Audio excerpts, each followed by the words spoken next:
ओम नमः शिवाय। प्रभु जी, आज की कथा है महाभारत श्रृंखला में वन पर्व एपिसोड संख्या 116। अभी तक आपने सुना कली धर्म और कलिक अवतार। अब कथा आगे। आज की कथा होगी राजा सुहोत्र, शिवी और ययाति की कथा। आइए अब कथा को प्रारंभ करते हैं। वैशंपायन जी कहते हैं, तदंतर पांडवों ने मार्कंडेय जी से कहा, अब हम क्षत्रियों के राजाओं के विषय में सुनना चाहते हैं। तब मार्कंडेय जी ने कहा, अच्छा सुनो। अब मैं कुरुवंशी क्षत्रियों में एक सुहोत्र नामक राजा हुए उनकी कथा सुनाता हूं। एक दिन वे महर्षियों का सत्संग करने गए। जब वहां से वापस लौटे तो रास्ते में उसी नरपुत्र राजा शिवी को रथ पर आते देखा। निकट आने पर उन दोनों ने अवस्था के अनुसार एक दूसरे का सम्मान किया, परंतु गुण में अपने को बराबर समझकर एक ने दूसरे के लिए राह नहीं दी। इतने ही में वहां नारद जी आ पहुंचे। उन्होंने पूछा, यह क्या बात है, तुम दोनों एक दूसरे का मार्ग रोक कर क्यों खड़े हो?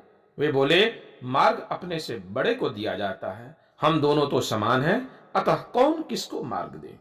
यह सुनकर नारद जी 3 श्लोक पढ़े, जिनका सारांश यह है कि कौरव अपने साथ कोमलता का बर्ताव करने वालों के लिए क्रूर मनुष्य भी कोमल बन जाता है। क्रूरता तो वह क्रूरों के प्रति ही दिखता है, परंतु साधु पुरुष दुष्टों के साथ भी साधुता का ही बर्ताव करता है। फिर वह सज्जनों के साथ साधुता का बर्ताव भी कैसे नहीं करेगा। अपने ऊपर एक बार किए हुए उपकार का बदला मनुष्य भी 100 गुना करके चुका सकता है। देवता में भी यह उपकार का भाव होता है। ऐसा कोई नियम नहीं है। उसी नरकुमार राजा शिवी का व्यवहार तुमसे अधिक अच्छा है। नीच प्रकृति वाले मनुष्य को दान देकर वश में करें, झूठे को सत्य भाषण से जीतें, क्रूर को क्षमा से और दुष्ट को अच्छे व्यवहार से अपने वश में करें। अतः तुम दोनों ही उदार हो। अब तुम में से एक जो अधिक उदार हो वह मार्ग छोड़ दे। यह सुनकर कुरुवंशी राजा सुहोत्र शिवी को अपनी दाईं ओर करके उनकी प्रशंसा करते हुए आगे चले गए। इस प्रकार नारद जी ने राजा शिवी का महत्व अपने मुख से कहा। अब एक दूसरे क्षत्रिय राजा का महत्व सुनो। नहुष के पुत्र राजा ययाति जब राज सिंहासन पर विराजमान थे, उन्हीं दिनों एक ब्राह्मण गुरु दक्षिणा देने के लिए भिक्षा मांगने की इच्छा से उनके पास आकर बोला, हे राजन, मैं गुरु को दक्षिणा देने के लिए प्रतिज्ञा करके आया हूं, भिक्षा चाहता हूं। संसार में अधिकांश मनुष्य मांगने वालों से द्वेष करते हैं, अतः आपसे पूछता हूं कि क्या आप मेरी अभिष्ट वस्तु दे सकेंगे? तब राजा बोले, मैं दान देकर उसका बखान नहीं करता, जो वस्तु देने योग्य है उसको देकर अपना मुख उज्जवल करता हूं। मैं तुम्हें 1000 लाल रंग की गौवें देता हूं। ऐसा कहकर राजा ने ब्राह्मण को 1000 गौवें दी और उन्होंने वह दान स्वीकार किया। मार्कंडेय जी आगे कहते हैं, हे युधिष्ठिर, एक समय देवताओं ने आपस में सलाह की कि पृथ्वी पर चलकर उसी नर के पुत्र राजा शिवी की साधुता की परीक्षा करें। तब अग्नि कबूतर का रूप बनाकर चला और इंद्र ने बाज पक्षी होकर मांस के लिए उसका पीछा किया। राजा शिवी अपने दिव्य सिंहासन पर बैठे हुए थे। कबूतर उनकी गोद में जा गिरा।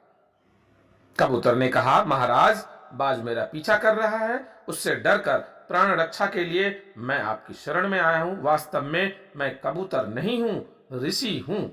अब प्राण रक्षक होने के कारण आप ही मेरे प्राण हैं। मैं आपकी शरण हूं, मुझे बचाइए। मुझे ब्रह्मचारी समझिए। वेदों का स्वाध्याय करके मैंने अपना शरीर दुर्बल किया है। मैं तपस्वी और जितेंद्रिय हूं। मैं सर्वथा निष्पाप और निरपराध हूं, अतः मुझे बाज के हवाले न करें। अब बाज बोला, हे राजन, आप इस कबूतर को लेकर मेरे काम में विघ्न न डालें। तब राजा ने कहा, मैं किस प्रकार इन दोनों का स्वरूप जानकर उचित न्याय करूं। जो मनुष्य अपनी शरण में आए हुए भयभीत प्राणी को उसके शत्रु के हाथ में दे देता है, उसके देश में समय पर अच्छी वर्षा नहीं होती, उसके बोए हुए बीज नहीं जमते और वह कभी संकट के समय जब अपनी रक्षा चाहता है तो उसे कोई भी रक्षक नहीं मिलता। उनकी संतान बचपन में ही मर जाती है।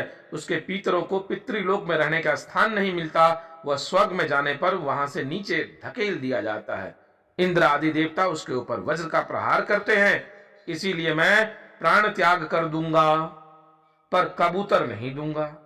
हे बाज, अब तुम व्यर्थ कष्ट मत उठाओ।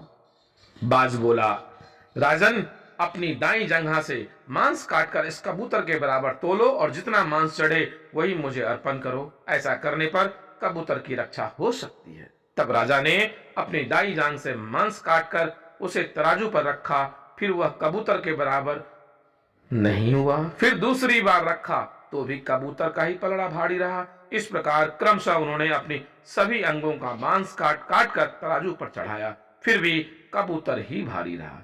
तब राजा स्वयं ही तराजू पर चढ़ गए। ऐसा करते समय उनके मन में तनिक भी क्लेश नहीं हुआ। यह देखकर बाज बोल उठा, हो गई कबूतर की रक्षा, और वह वहीं अंतर ध्यान हो गए। अब राजा शिवी कबूतर से बोले, कपोत वह बाज कौन था?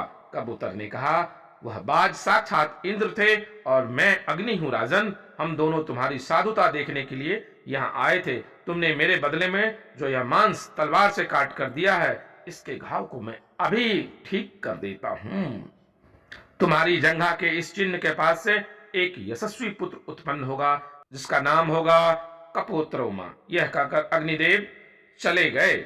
राजा शिवी से कोई कुछ भी मांगता, वे दिए बिना नहीं रहते थे। मार्कंडेय जी कहते हैं, इस प्रकार महाराज शिवी के महत्व को मैं जानता हूं, इसीलिए मैंने तुमसे उनका यथावत वर्णन कहा है। प्रभु जी आज की कथा को यहीं विश्राम देते हैं। आगे की कथा पुनः आगे। आप शिवाय आपका दर्शन को लाइक शेयर सब्सक्राइब अवश्य कीजिएगा।